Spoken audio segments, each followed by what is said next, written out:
맹자의 성선설에 맞서 성악설을 주장한 사람이 바로 순자인데요.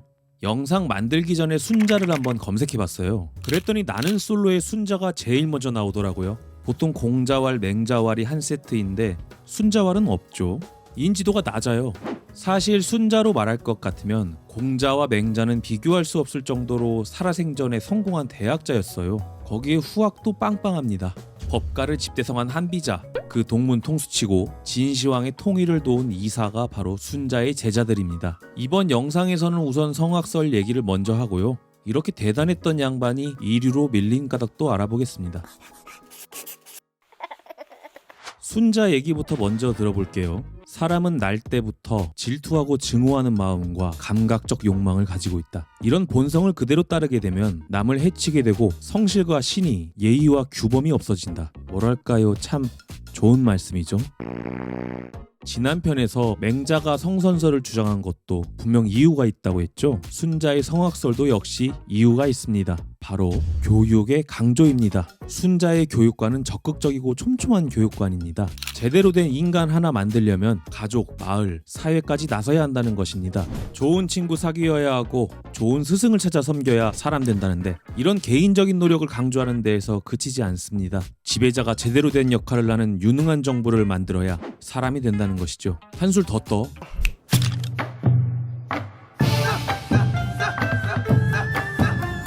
음악의 중요성도 강조합니다. 2000년 전에 이미 문화의 힘을 알아본 것이죠. 맹자와 비교하면 차이가 두드러지는데요. 맹자는 인간 내부에 착한 본성이 이미 있기 때문에 군주가 할 일은 이 본성이 발현되도록 하는 것이랍니다. 웬만하면 내버려 두라는 얘기겠죠. 반면에 순자의 경우는 군주가 적극적으로 유능한 국가제도를 만들어야 한다고 봅니다. 사람들을 교육하고 사회 질서가 바로 서도록 시스템을 만들어야 한다는 것이죠. 성악설을 주장했다고 해서 인간을 단순히 무자비한 짐승으로 본 것이 아니라 노력을 통해서 훌륭한 사회와 제도를 만들 수 있는 존재로 본 것이죠. 자, 그럼 이런 차이는 왜 나왔을까요? 시대상과 관련이 있습니다. 맹자는 순자보다 한 세대 앞선 인물이잖아요. 이때까지만 해도 중원의 마지막 통일국가였던 주나라의 영향력이 남아있던 것으로 보여집니다. 일종의 정신적 이상향이죠. 그러니까 속된 말로 지금이 너무 개판이니까 좋았던 옛 시절로 돌아가자는 거예요. 공자와 맹자가 한결같이 주나라 타령을 하면서 모범답안으로 삼아야 한다고 노래를 부르던 것이 바로 선왕의 예입니다. 선왕은 좋았던 옛날 시절 왕들을 얘기하고요. 그런데 순자는 선왕을 버리고 후왕을 맞이해야 한다고 합니다. 시대는 더 혼란스러워져가고 더 이상 좋았던 옛날 시절로 돌아갈 수 있다는 희망이 없습니다. 그렇다고 학자로서 절망하고 개판치고 살자고 주장할 수는 없는 노릇입니다. 어떻게 보면 척박하고 절망적인 상황에서 현실을 인식하고 더욱 깊은 뿌리를 내린 나무들처럼 순자의 인간에 대한 신뢰는 맹자보다 굳센 것일지도 모릅니다. 이제부터는 순자가 비주류가 된 이야기를 해보겠습니다. 순자가 공자나 선배들에 대해서 삐딱선을 타고 있다는 것은 이미 눈치채셨겠죠? 순자는 앞선 선배들과는 이상적인 인간상 자체가 다릅니다. 일단 전통 육아에서는 말 많은 것을 거의 죄악으로 여깁니다. 공자만 해도 말 잘하는 사람을 배척하고 배우길 좋아하는 사람을 최고로 쳤고요. 누가 봐도 달변가인 맹자는 논변에 능하다는 주변의 칭찬을 오히려 극구 부인해야 했습니다. 그런데 순자는 성인의 지혜란 말을 많이 하더라도 우아하고 하루 종일 수없는 화제에 대해서 얘기를 하더라도 한결같이 통일된 논리를 갖고 있는 사람이라고 했습니다. 매우 시원시원하고 현대적이죠. 인간을 참교육시키는 게 제1의 관심사다 보니까 말은 매우 중요한 수단인 것이죠. 그런데 순자가 그만 선을 넘어버린 것이 있으니 그래도 사랑하시죠? 건드리지 말아야 할 것을 건드리고 마는데요. 그것은 바로 하늘. 당시뿐만 아니라 근대까지 농경사회인 동양에서 하늘은 늘 절대적인 존재였습니다. 예로부터 동양의 만물을 유지하고 관장하는 존재였던 것이죠. 가뭄심에 흉년 들면 임금이 덕이 없어 하늘이 노했다고 임금 갈아치워야 한다는 소리부터 나왔죠.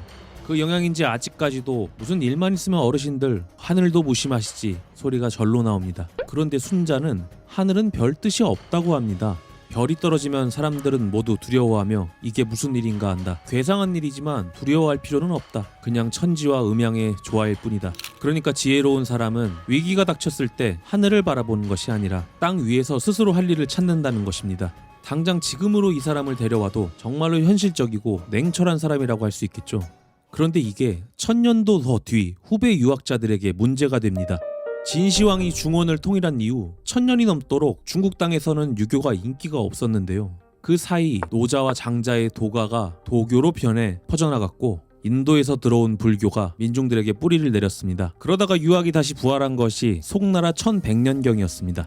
부활의 주역은 주의라고 하는데요. 주의는 1000년 전 책들의 주석을 달고 정리해 하나의 체계를 만드는데 이것이 바로 성리학입니다. 성리학은 조선으로 전파되어 한반도를 500년 동안 지배합니다. 이 성리학의 체계에서 하늘의 뜻, 천리는 매우 중요합니다. 맹자는 인간의 선한 본성이 내재되어 있다고 주장했잖아요. 1400년 뒤 사람인 주의에게는 더욱 강력한 근거가 필요했습니다. 바로 누구도 거스를 수 없는 하늘이었죠. 그러니까 천리에 따라 인간에게 선한 본성이 있다는 것입니다. 이렇게 하늘의 뜻을 중심으로 유학의 계보를 정리하다 보니 순자를 당연히 제끼게 된 것이죠. 결국 주의는 논어, 맹자, 중용, 대학을 사서로 묶었고 19세기까지 조선은 이것을 잘 읽어야 관리가 될 수 있었죠. 요즘 우리의 관점으로 보면 2000년도 넘은 순자의 사상이 1000년 된 주자의 것보다 훨씬 진보적인 것도 재밌지만 그런 주자가 순자에게 결국 승리를 거둔 것도 곱씹어봐야 할 부분인 것 같습니다.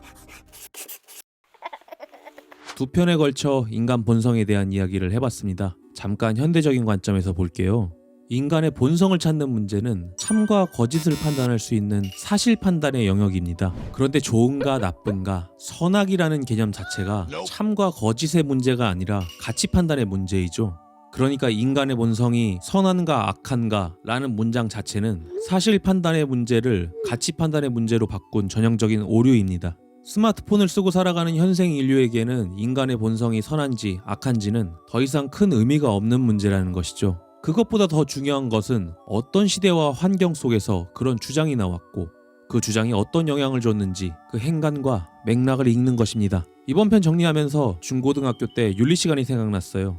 노트에는 아마 이렇게 정리하고 암기하고 끝냈던 것 같습니다. 나이가 먹고 좀 더 공부를 해보니 그때가 안타깝기도 합니다. 학교에서 인문학을 조금 다른 방식으로 배웠다면 어땠을까 하고요. 그래도 순자가 맞다면 우리의 후배, 동생, 자식들은 학교에서 우리보다 더 알차고 유익한 공부를 할 수 있겠죠. 시청해주셔서 감사합니다. 재밌게 보셨다면 구독과 좋아요를 부탁드리겠습니다.